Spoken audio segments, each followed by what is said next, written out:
ورحمۃ اللہ وبرکاتہ۔ وعلیکم السلام ورحمۃ اللہ وبرکاتہ۔ ارے مشاہد بھائی بہت پریشان دکھائی دے رہے ہو، کل ملا کر خیرت تو ہے نا؟ ارے شاکر بھائی کیا بتاؤں اور کیا چھپاؤں، وہ ہمارے شبنم مولانا ہے نا۔ جی ہاں، کیا ان سے جھگڑا ہو گیا؟ تمہارے بچوں کو مار وار دیا؟ ارے یار مارا وارا نہیں ہے، میری بات تو سنو۔ اچھا تو سنائیے کیا ہوا؟ ارے یار وہ شبنم مولانا کئی جمعوں سے ایک ہی بات کر رہے ہیں کہ قبر میں عذاب ہوگا، عذاب قبر برحق ہے، نماز چھوڑو گے تو سانپ ڈسیں گے، ازدے آئیں گے، فرشتے ہتھوڑوں سے کوٹیں گے، گدھوں کے برابر بچھو ہوں گے اور اونٹوں کے برابر سانپ ہوں گے۔ ارے بھائی تم کو اس میں کوئی شک اور اعتراض کیا ہے؟ ارے تم بھی یہی بات کہہ رہے ہو کہ تم کو شک کیا ہے؟ ارے یار ایک تو وہ بیچارہ مر گیا ہے اور اس کو آپ مار کر کیا کرو گے؟ ارے بھائی ایسا لگتا ہے کہ دین کی باتوں سے تم بالکل پیادل ہو اور تمہارا عقیدہ ہی خراب ہے۔ دیکھو میاں میری بات یاد رکھو، ہم کو جاہل مت سمجھو اور یہ فتویٰ وغیرہ مت دو۔ تم جیسے کئی مولانا میں نے دیکھے ہیں، میرے خاندان میں ایک سے بڑھ کر ایک مولانا ہے، ذرا زبان کو سوچ سمجھ کر چلانا ورنہ انجام اچھا نہیں ہوگا۔ ارے میرے بھائی ہم آپ کو جاہل نہیں سمجھ رہے ہیں، بلکہ آپ کی باتوں سے جہالت ٹپک رہی ہے اور آپ نے یہ ثابت کر لیا کہ ہم جاہل ہیں۔ میری باتوں سے کیا جہالت ٹپک رہی ہے، ذرا مجھے تو بتاؤ۔ ارے بھائی آپ مسلمان کے گھر میں پیدا ہوئے، تقریباً آپ 32 سال کے ہو گئے ہو، لیکن آپ کو یہ معلوم نہیں کہ عذاب قبر کیا ہے؟ یہ تو بڑی ہی تعجب کی بات ہے۔ ارے یار کیا بتاؤں، اب کیا مرنے کے بعد قبر میں پھر سے عذاب ہوگا؟ ہاں بھائی قبر کا عذاب مرنے کے بعد ہی ہوگا، نہ کہ زندگی میں۔ اور وہ جو تمہاری مسجد کے مولانا بیان کرتے ہیں نا، ان کی ساری باتیں سچی ہے۔ ارے یار یہ تو بڑی عجیب بات سنائی آپ نے کہ جو مرے گا اس کو قبر میں سانپ بچھو ڈستے رہیں گے، فرشتے ہتھوڑوں سے کوٹتے رہیں گے اور وہ بیچارہ مر مر کے مرتا رہے گا۔ ارے میرے بھائی ایسا نہیں ہے جیسے تو سوچ رہا ہے، خدا کا قانون اندھیری نگری چوپٹ راجا والا قانون نہیں ہے۔ بس تو نے حضرت مولانا کے بیان پر توجہ نہیں دی، عذاب قبر سن لیا اور یہ فیصلہ کر لیا کہ عذاب قبر سب کے لیے۔ ارے میرے بھائی عذاب قبر سب کے لیے نہیں ہے۔ پھر کس کے لیے ہے، ذرا مجھے تو بتاؤ۔ ارے یار دنیا میں جو انسان اچھے عمل کرے گا تو قبر اس کے لیے جنت کی کیاری بنے گی، اور جو دنیا میں برے عمل کرے گا اس کو قبر میں عذاب ہوگا۔ اور وہ جو تمہاری مسجد کے مولانا بیان کرتے ان کی ساری باتیں سچی ہیں۔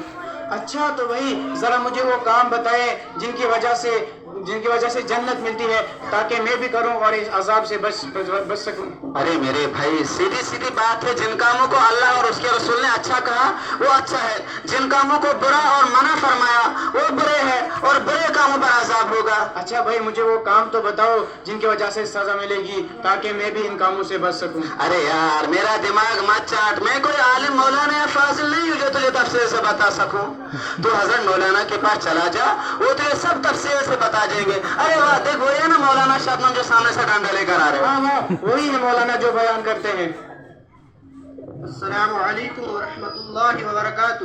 وعلیکم السلام ورحمۃ اللہ وبرکاتہ۔ ارے بھائی بہت دیر سے تمہاری زبانوں پر میرا نام آ رہا تھا اور بہت دیر سے حجت الکھیکڑی مقدماری کر رہے تھے، اب بندہ آپ کے سامنے حاضر ہے، بتلائیے مولانا صاحب سے آپ کو کیا شکایت ہے، آپ کو کیا تکلیف میری ذات سے پہنچی ہے؟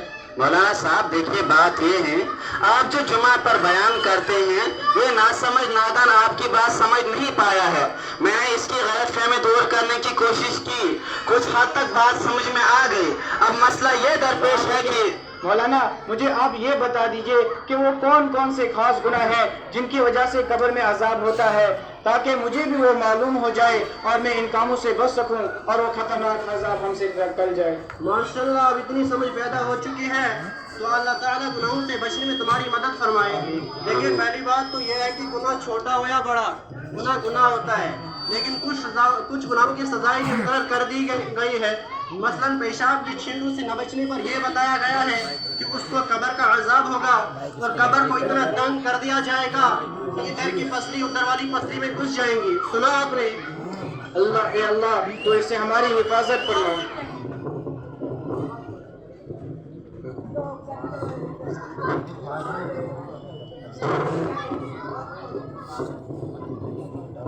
اور اسی طرح سود کا لین دین کرنے والا بھی عذاب قبر سے نہیں بچ سکے گا، حالانکہ ہر شخص جانتا ہے کہ اسلام نے سود کو حرام قرار دیا ہے۔ قرآن پاک میں صاف صاف ارشاد ہے وَأَحَلَّ اللَّهُ الْبَيْعَ وَحَرَّمَ الرِّبَا، لیکن یہ علانت اتنی عام ہوتی جا رہی ہے کہ ہمارے معاشرے کو خون کی طرح کھائے جا رہی ہے اور آدمی کا اس وبا سے بچنا مشکل ہوتا جا رہا ہے۔ حضور پاک صلی اللہ علیہ وسلم نے فرمایا